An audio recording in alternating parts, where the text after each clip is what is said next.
लाडकी बहीण योजनेची कोणतीही नवीन माहिती तुमच्याकडून चुकू नये म्हणून आपल्या चॅनलला आत्ताच सबस्क्राईब करा आणि बेल आयकॉन दाबायला विसरू नका। मुख्यमंत्री लाडकी बहीण योजना ही कोणी माईकाला आला तरी बंद होणार नहीं, कभी भी बंद नहीं होगा। विपक्ष का नेता भी बन गया और अभी उप मुख्यमंत्री के रूप में मैं काम कर रहा हूं। जब मैं मुख्यमंत्री था तब एज अ कॉमन मैन की तरह मैंने काम किया। आज डीसीएम है, अभी मैं डेडिकेटेड टू कॉमन मैन की तरह से काम कर रहा हूं।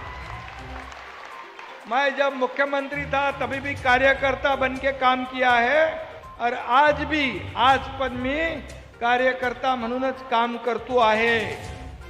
आणि म्हणून माझ्या मतदारसंघातल्या सगळ्या मतदारांना, बांधव भगिनींना मनापासून मी धन्यवाद देतो, मनापासून मी शुभेच्छा देतो।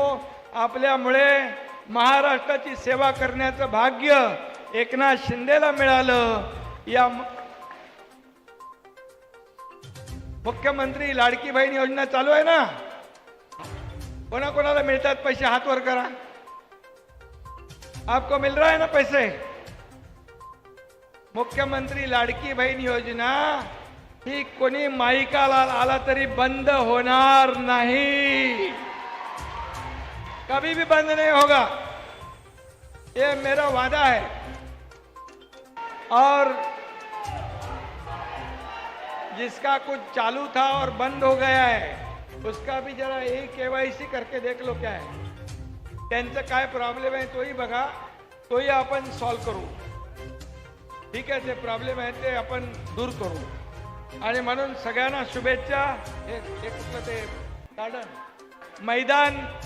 मैदान जो है मैदान रहना चाहिए ना, मैदान के जैसा बच्चों लोगों को खेलने के लिए चाहिए ना, खेळायला पाहिजे ना मैदान मुलांना। मैदान पूर्ण मोकळं राहणार, काही बांधकाम होणार नाही। समोर रूपादेवी पाड्याचं बघितलं, रूपादेवी मंदिरचं कसं डिझाइन केलेलं आहे, चांगलं आहे ना ते, बघितलं तुम्ही? अच्छा है क्या रूपादेवी मंदिर? उसके बाजू में बच्चों लोग को खेलने का गार्डन उधर लगेगा और उधर हैंगिंग गार्डन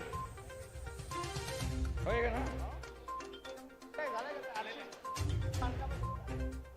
अच्छा, पैसे दिए मैंने, मतलब 30 करोड़ के लिए 30 करोड़ रुपए अभी इनको गार्डन और ये सब इसके लिए, रूपादेवी मंदिर डेवलपमेंट, इसके लिए नगर विकास विभाग से मिला है पैसा। तर ताई, ही होती लाडकी बहीण योजनेची आजची सर्वात मोठी आणि खरी माहिती। तुमचे या योजनेबाबत काही प्रश्न असतील किंवा तुमचा अर्ज पेंडिंग दाखवत असेल तर खाली कमेंट बॉक्समध्ये नक्की विचारा, मी तुम्हाला उत्तर देण्याचा नक्की प्रयत्न करेन। हा व्हिडिओ तुमच्या मैत्रिणी आणि नातेवाईकांसोबत व्हॉट्सॲपवर नक्की शेअर करा, जेणेकरून त्यांनाही ही महत्त्वाची माहिती मिळेल। चॅनलला सबस्क्राईब करा आणि व्हिडिओला लाईक करा। भेटूया पुढच्या व्हिडिओमध्ये नवीन माहितीसह। धन्यवाद। जय महाराष्ट्र।